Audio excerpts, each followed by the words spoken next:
네, 제주항공 여객기 참사와 관련해서 더 얘기 나눠보겠습니다. 이 자리에 김인규 항공대 비행교육원장, 문소영 기자 나와 있습니다. 어서 오세요. 네, 안녕하세요. 네, 원장님 먼저 조금 전에 국토부가 브리핑을 했어요. 블랙박스 얘기가 나와서 먼저 좀 여쭤보겠습니다. 오전 10시에 블랙박스를 김포공항 시험센터로 보냈다고 하고 3시에 도착했다. 뭐 이렇게 얘기를 했어요. 네.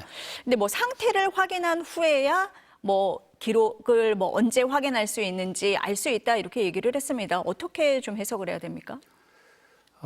워낙 지금 항공기가 파손되고 네. 그다음에 불도 나고 그랬기 때문에 앞보다는 고열에 노출됐을 가능성이 높습니다. 그래서 아마 그런 부분을 좀 확인을 먼저 해야 될 것 같고요. 이게 블랙박스가 여러 가지 충격이라든가 열에 이렇게 견디도록 설계는 돼 있지만 네. 한 1100도씨 이상에서 1시간 정도까지 견디게 돼 있습니다. 근데 이제 항공기에서 발생하는 이 화염이라든가 불의 온도가 그 이상이 될 수도 있기 때문에 그런 부분은 이제 열어봐야 된다 이런 의미로 해석할 수 있을 것 같습니다. 아니 보니까 이제 비행 자료 기록 장치가 있고 조종실 음성 기록 장치가 있는데 그 FDR, 네. FDR 그 외형이 일부 뭐 손상이 됐다라고 얘기를 하는데 그 손상 정도에 따라서 해독을 하는데 좀 시간이 걸린다 이렇게 봐야 됩니까? 뭐 그럴 수도 있고요. 네. 일단은 옛날 같으면은 이런 그 FDR이 테이프 방식이라든가 이런 방식이었기 때문에 외형이 손상되면 안에도 손상될 가능성이 많았는데요. 지금은 이제 반도체 방식이기 때문에 외형이 손상돼도 일단은 열어봐야지 알 것 같고요. 일단은 뭐 그런 부분들은 그 관련된 부서에서 네. 전문적으로 아마 파악이 가능할 것 같습니다. 그런 부분을 살펴보겠다라는 뜻으로 네, 이해를 그렇게 하면 이해가 되겠네요. 됩니다. 네. 문 기자 보니까 탑승객 시신은 이제 모두 수습이 됐어요. 신원 확인 작업 어디까지 진행이 돼 있습니까? 네, 조금 전 브리핑에서 밝혔는데요. 이제 146명의 신원이 확인이 됐고 33명에 대해서는 이제 DNA 분석이 진행 중이다 이렇게 밝혔습니다. 사고 충격으로 그 일부 시신의 경우에 이제 지문 확인만으로는 좀 확인이 어려운 상황이기 때문에 DNA 작업에 들어간 거고요. 어젯밤 국토부 관계자는 이제 현재 단계에서는 신원 확인 절차가 언제쯤 마무리될지 장담할 수 없다 이렇게 설명을 하기도 했습니다. 시신을 유가족에게 인도하기 위해서는 이제 경찰의 검시 또 검안의 사체 검안서 등의 이제 법적 절차를 거쳐야 하는데요. 검찰은 검안과 동시에 검시를 진행해서 최대한 빠르게 절차를 진행할 수 있도록 돕겠다 이렇게 밝혔습니다. 그 무안공항이다 보니까 아무래도 희생자 대부분이 호남 지역에 거주하시는 걸로 지금 알려져 있고 가족 단위 여행객들이 많았다 이렇게 나오죠. 네, 그렇습니다. 그 이번 참사로 숨진 승객 175명을 거주지 기준으로 보면 163명이 이제 호남의 지역 계신 분들이었습니다. 그러니까 태국 국적자는 2명이지만 이 가운데 1명이 주소를 전남에 두고 있어서 거주지 기준으로는 전남 도민으로 분류가 됐습니다. 희생자가 81명에 달하는 광주광역시는 공공기관의 조기를 개항하고 그 31일 재하의종 타종 행사도 취소하기로 했습니다. 새해 1월 4일까지 5.18 민주광장에 합동 분향소도 설치를 하기로 했습니다. 뭐 안타까운 사연도 당연히 많았는데요. 사고가 난 항공기에는 이제 성탄절 연휴를 맞아서 3박 5일 패키지 여행을 떠난 이들이 다수였습니다. 이제 가족 단위의 여행객들이 많았고요. 뭐 직장 동료 같은 동네 분들도 많았는데 어머니를 돌보던 뭐 동생, 또 결혼을 앞둔 딸, 암 완치 이후에 이제 여행을 떠난 어머니, 또 평생 농사만 짓던 형님이 동네 분들과 여행을 갔다가 참변을 상한 사연도 알려져서 주변에 안타까움을 샀습니다. 의료계는 이제 유가족뿐만이 아니라 이렇게 사고 소식을 접한 국민 모두가 2차 외상을 겪을 가능성이 매우 높다면서 이 사고로 충격을 받았을 이제 많은 이의 마음 고통과 트라우마를 치료하고 그 회복하는 일이 중요하다고 강조를 했습니다. 그러면서 생존자와 유가족에 대한 이제 뭐 평가나 판단은 삼가해 달라 이렇게 당부를 했습니다. 네. 지금 이제 관제탑과의 교신 내용이 좀 공개가 되고 있잖아요. 급박했던 그때의 상황을 좀 엿볼 수 있을 것 같습니다. 어떻습니까? 네, 국토부는 이제 교신의 내용을 구체적으로 다 공개하기보다는 착륙 허가가 내려진 시점이나 메이데이 또 조종사가 그 비상신호를 보낸 시점 이런 걸 간단하게 공개를 했는데요. 첫 번째 착륙 허가부터 사고까지는 총 9분이었습니다. 8시 54분 무안공장 무안공항 관제탑이 이제 활주로 01번 방향으로 항공기 착륙을 허가를 합니다. 그런데 3분 뒤인 57분에 무안공항 관제탑은 착륙을 준비하고 있었던 사고 항공기에 이제 조류 충돌을 주의하라 이렇게 조언을 제공을 하고요. 이 조언을 들은 조종사는 2분 만에 메이데이 즉 비상 상황을 선언을 합니다. 그러니까 조류 충돌로 인한 선언이라고 국토부는 설명을 했는데 뭐 여기에 다른 이유가 있었는지도 이제 아직은 배제할 수 없는 상황이기는 합니다. 보통 이렇게 또 메이데이를 선언을 하면 이제 복행을 하고 공항 근처를 크게 선회하다가 이제 천천히 착륙을 하는데 사고기의 경우에 이런 과정 없이 1분 만에 급하게 착륙을 시도했고요. 또 이 과정에서는 그 브레이크 역할을 하는 이제 랜딩 기어도 내리지를 못했고 또 속도를 줄인 날개판도 펼치지 못한 채 이제 동체로 착륙을 하면서 속도를 이기지 못하고 이제 외부에 충돌을 한 건데요. 이제 조류 충돌 주의 조언이 내려진 지 불과 6분, 이제 메이데이 선언 후 4분 만에 이제 사고가 난 걸로 이제 정리가 되고 있습니다. 길게는 6분, 짧게는 4분 동안 어떤 상황이 발생했는지 이거에 대해서 국토부가 이제 면밀히 살펴보겠다 이렇게 나선 상황입니다. 뭐 지금으로서는 사고 원인을 추정할 수밖에는 없어요. 그렇지만 뭐 오늘은 또 콘크리트 둔덕 때문에 뭐 사고가 좀 더 컸던 거 아니냐 뭐 이런 지적도 나오기도 했습니다. 네, 어떻습니까? 그렇습니다. 그러니까 오늘 브리핑에서 네. 좀 전에 보신 브리핑에서도 거기에 대한 얘기들이 좀 나왔는데요. 이제 국토부 관계자는 이 시설이 이제 뭐 다른 나라에도 있고 또 임의로 설치할 수 있는 것은 아니기 때문에 이제 설치 규정이 있고 이것을 살펴보고 있다 이렇게 답변을 했습니다. 그러니까 또 재질이나 소재에 제한이 있는지 또 사고와의 연관성이 있는지 면밀히 파악해볼 계획이라고 덧붙이기도 했는데요. 이제 정확한 건 더 조사를 해봐야 알 수 있을 겁니다. 근데 이 질문이 나오게 된 계기가 일부 외신을 보면 이제 해외 전문가들이 둔독이 사고를 키웠다 이런 분석을 제기를 했거든요. 이제 이 해외 전문가가 여객기가 외벽에 닿기 전에 둔덕에 부딪히면서 이제 폭발이 일어났는데 이 콘크리트 구조물이 화를 키웠다 이렇게 지적을 했습니다. 그러니까 항공기 착륙을 돕기 위한 그 둔덕은 보통 충돌 시에 이제 부서지기 쉬운 구조물로 만들어진다고 하는데요. 이제 무안공항은 콘크리트 구조물을 위에다가 이제 흙벽을 쌓아서 오히려 피해를 키웠다는 겁니다. 이제 뭐 있으면 안 되는 위치였다 이런 말까지 나왔는데요. 이 둔덕이라는 게 이제 로컬라이저 안테나 즉 항공기 착륙을 유도하는 시설이 설치된 구조물을 의미를 하는데 로컬라이저는 보통 활주로와 이제 같은 높이에 설치가 되지만 무안공항에서는 이제 흙더미 위에 콘크리트 구조물을 쌓아서 설치가 됐고요. 무안공항 이제 활주로 종단에서 280m 떨어진 곳에 이 둔덕이 있는데 이 무안공항의 경우에는 활주로가 끝난 지점 이후에 지면이 이제 기울어져 있기 때문에 흙으로 둔덕을 세워서 이제 수평을 맞추기 위해서 이렇게 설치가 됐다고 합니다. 하지만 이 둔덕 너머가 평평한 지형이라서 항공기가 조금 더 달려가면서 속도를 줄여서 이제 멈출 만한 공간이 있었고 그렇게만 됐다면 이렇게 대형 참사는 막을 수도 있지 않았겠느냐 이런 얘기입니다. 이제 국토부 관계자는 이제 이게 뭐 지상으로 7cm 튀어나와 있고 이게 다른 공항에서도 있고 뭐 해외에서도 있는 일이다 이렇게 설명을 하고는 있지만 이 부분에 대해서는 좀 더 자세한 조사가 필요해 보입니다. 다른 공항은 다릅니까? 근데 다른 공항 같은 경우는 좀 앞서 말씀드렸지만 이제 인천공항 같은 경우에는 이제 땅이 평평하기 때문에 지상으로 7.5cm만 튀어나와 있고 이제 기존의 그런 이렇게 동체 충돌 사고가 있기는 했지만 그거를 이제 조금 상황은 다르다. 네. 이렇게 볼 수 있겠습니다. 원장님 보시기에는 어떻습니까? 이게 그 뭐 원인이 될 수 있습니까? 좀 사고를 키운 원인이 어떠세요? 사실 이게 이제 활주로 종단 안전 구역이라고 하는 그 법규상에 나와 있는 구역입니다. 네. 그렇기 때문에 뭐 이게 법적으로 뭐 위반된 사안이나 뭐 그렇게 얘기할 수는 없는데 문제는 이게 거기 설치하는데 조건들이 있습니다. 활주로 종단으로부터 거기에 코드가 있는데 이 공항 같은 경우는 3나 4에 해당이 됩니다. 그럴 경우에는 최소한 한 240m 안에 이런 것들을 설치하도록 돼 있고 대신 이제 조건들이 네. 부서지기 쉬운 어떤 그런 그 재질로 이를 만들어서 이번과 같이 만약에 항공기가 오버런해서 런웨이를 초과할 경우에 부딪혀가지고 그 속도를 줄일 수 있는 역할을 할 수 있는 그런 기능을 해야 되는데 사실은 그 영상에 보면은 오히려 여기 부딪히면서 항공기가 대파되는 그런 상황이 발생했고요. 외벽이라고 이제 표현들을 많이 하는데 사실 벽은 멀쩡합니다.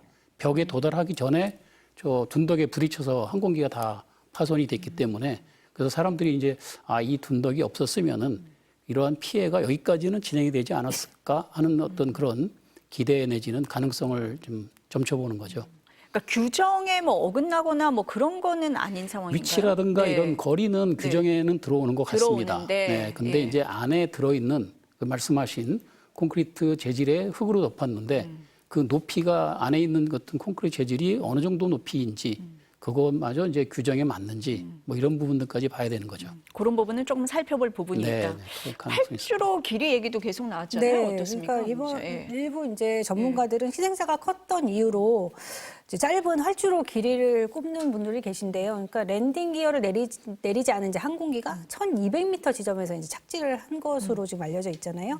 그러니까 활주로를 닿은 뒤에 20초 가량을 그대로 밀려갔는데요. 이제 활주로 끝단을 넘어서 323m를 더 갔고 이제 결국 외벽에 이제 막혀서 이제 그 사고가 끝이 난 건데요. 이제 사고가 난 무안공항의 활주로 길이는 2.8km입니다. 그러니까 최대 길이 4km인 인천공항보다는 이제 활주로 길이가 1km 넘게 짧고 또 3.6km인 김포공항 활주로보다는 이제 800m 정도 더 짧은 건데요. 다만 청주공항이나 이제 대구공항 같은 다른 지방공항과 비교해 보면 이제 2,700m대로 별 차이가 없다고 합니다. 그러니까 국토부는 무안공항의 활주로가 짧은 거 아니냐 이런 질의가 어제 나왔었는데 여기에 대해서 활주로 구경에는 문제가 없었다고 밝혔습니다. 하지만 앞서 말씀드린 대로 이제 어제 사고기는 활주로의 시작 부분이 아니라 이제 활주로 중간 부분에 처음 내려앉았고요. 이 때문에 사고기가 속도를 늦추는데 활용한 제동거리가 기껏해야 이제 2km가 채 되지 않는 거거든요. 이제 마침 무안공항이 이제 내년 완공을 목표로 활주로를 이제 3km대까지 늘리겠다는 이제 공사를 진행하고 있었습니다. 당초 활주로가 좀 더 길었다면 인명 피해가 줄었을지 모른다 이런 추정이 나오고 있습니다. 우리가 앞서서도 얘기했지만 뭐 사고 원인에 대해서는 다양한 해석이 나오고 있고 다양한 원인을 좀 추정을 하고 있습니다.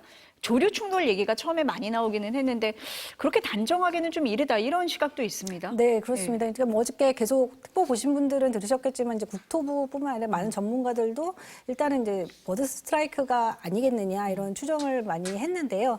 이제 국토부에 따르면 사고 발생 6분 전에 이제 무안공항 관제탑이 조류 회피 조언을 전달했다 이렇게 밝혔고 또 2분 뒤에 조종사는 이제 관제탑에 조류 충돌로 인한 비상선언 메일을 했다 이렇게 알려져 있습니다. 근데 이 의무는 비상 착륙이 이제 참사로 이어진 과정인데요. 사고 당시 동영상을 보면 사고 여객기가 1차 착륙을 시도하다가 실패한 후에 이제 복행을 했습니다. 일반적인 경우에 이 복행을 한 이후에는 이제 항공기 상태를 점검한 뒤에 원래 착륙을 시도했던 활주로로 다시 착륙을 시도한다고 하는데요. 그런데 이 사고 여객기는 복행과 동시에 곧장 방향을 이제 180도 틀어서 다른 활주로로 착륙을 시도를 했습니다.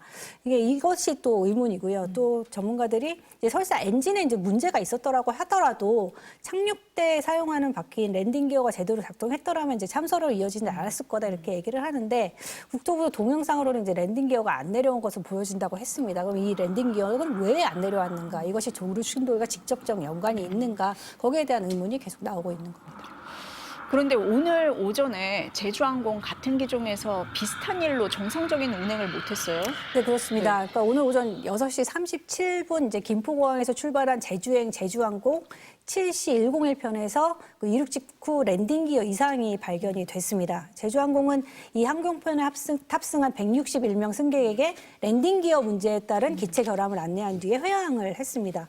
제주항공은 이제 41대 항공기 중에 39대를 어제 탐사가 난 것과 같은 기종인 그 보잉 B737-800으로 운행을 하고 있는데요. 제주항공 측은 그 랜딩 기어 이상으로 추정돼서 안전 운항을 위해 이제 회항 조치했지만 동일 기종에는 이상이 없고 운행 중단 계획도 없다고 밝혔습니다. 그러니까 랜딩 기어는 안전한 이착륙을 보장하는 장치이자 또 비상 착륙 시에 충격을 완화해주는 장치인데요. 어제 발생한 참사에서는 이제 랜딩 기어 3개가 모두 작동하지 않은 것으로 추정이 되고 있습니다. 원장님 지금 보면은 그냥 궁금한 점 이런 점이 참 많이 있는 것 같아요. 네. 근데 계속 나오는 얘기가 만약에 조류 충돌로 엔진 하나에 문제가 있더라도 랜딩 기어까지 문제가 있는 경우는 드물다라는 얘기를 다들 계속 하고 계시잖아요. 네. 어떻습니까? 저도 처음부터 이제 계속 네. 그 부분을 강조했고 그다음에 분리해서 생각해야 네. 된다고 이제 계속 주장했던 부분인데 사실 조류 충돌과 랜딩 기어가 안 나오는 거는 사실 별개의 사안입니다. 그런데 중요한 거는 조류 충돌로 인해서 엔진이 한 개만 아웃됐는지 두 개가 다 아웃됐는지는 사실은 우리가 여기에 나온 동영상으로만은 조금 사실은 애매한 부분이 있어요. 그래서 그게 차이가 엄청나게 큰 부분이거든요.